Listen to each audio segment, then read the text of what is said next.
Vidi Batlolone kembali menemani Anda di gelar perkara. Saudara ex-Kapolres Ngada, AKBP Fajar Widya Dharma Lukman ditetapkan jadi tersangka atas kasus asusila. Selain diproses secara pidana, tersangka juga akan menjalani sidang etik. Dalam konferensi pers yang dilakukan Kamis sore, AKBP Fajar Widya Dharma Lukman dihadirkan dengan memakai baju tahanan. Dalam keterangannya, Karopenmas Divisi Humas Polri Brigjen Truno Yudo Wisnu Andiko menyebut penetapan tersangka dilakukan setelah penyidik melakukan gelar perkara. Dari hasil pemeriksaan, AKBP Fajar diduga melakukan pelecehan seksual dengan 3 orang anak di bawah umur dan 1 orang usia dewasa. Selain bukti-bukti yang diperoleh, 16 orang saksi juga telah diperiksa penyidik Propam.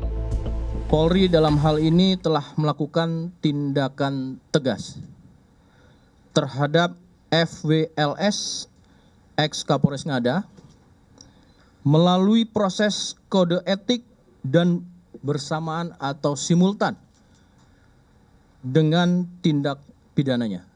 Dari penyelidikan pemeriksaan melalui kode etik dari Watprof ditemukan fakta bahwa FWLS telah melakukan pelecehan seksual dengan anak di bawah umur sebanyak 3 orang dan 1 orang usia dewasa. Dan langkah-langkah yang telah dilakukan yaitu pemeriksaan korban dan saksi-saksi. Saksi yang sudah dilakukan pemeriksaan sebanyak 16 orang. Dalam kesempatan tersebut, Karowaprof di Propam Polri, Brigjen Agus Wijayanto menegaskan, Polri tidak akan memberi toleransi segala bentuk pelanggaran yang mencederai kehormatan institusi Polri. Nantinya pelaku akan dikenai pasal berlapis yang berujung pada pemberhentian tersangka dari anggota Polri. Selain kasus pidana, AKBP Fajar juga terkena sanksi etik. Sidang etik terhadap ex-Kapolres Ngada nantinya digelar Senin 17 Maret 2025. Dan sampai kita melaksanakan gelar perkara, di Propam melaksanakan gelar perkara, dan ini adalah kategori berat.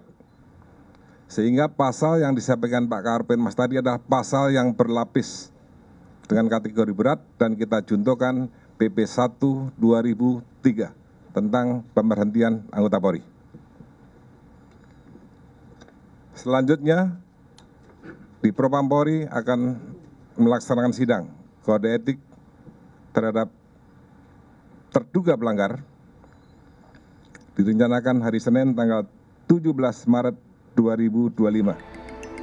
Sementara itu, Kapolda NTT Irjen Daniel Tahimonang Silitonga mengungkapkan, setelah dilakukan penyelesaian kedinasan di Mabes Polri, maka proses pidana ex-Kapolres Ngada, AKBP Fajar Widya Dharma Lukman, akan diserahkan ke Polda NTT untuk menindaklanjuti kasus asusilanya. Di Mabes Polri untuk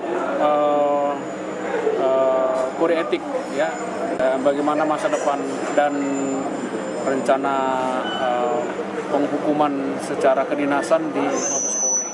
Nanti setelah itu akan kita lakukan penjeratan secara pidana umum terhadap laporan dan kasus yang dilakukan oleh yang bersangkutan. AKBP Fajar kini ditahan di Bareskrim Polri dan polisi kini menyelidiki motif pelecehan seksual yang dilakukan. Selain kasus pelecehan, AKBP Fajar juga terjerat kasus narkoba. Dari hasil tes urin, ex-Kapolres Ngada ini terbukti positif mengonsumsi narkoba. Tim Liputan Kompas TV.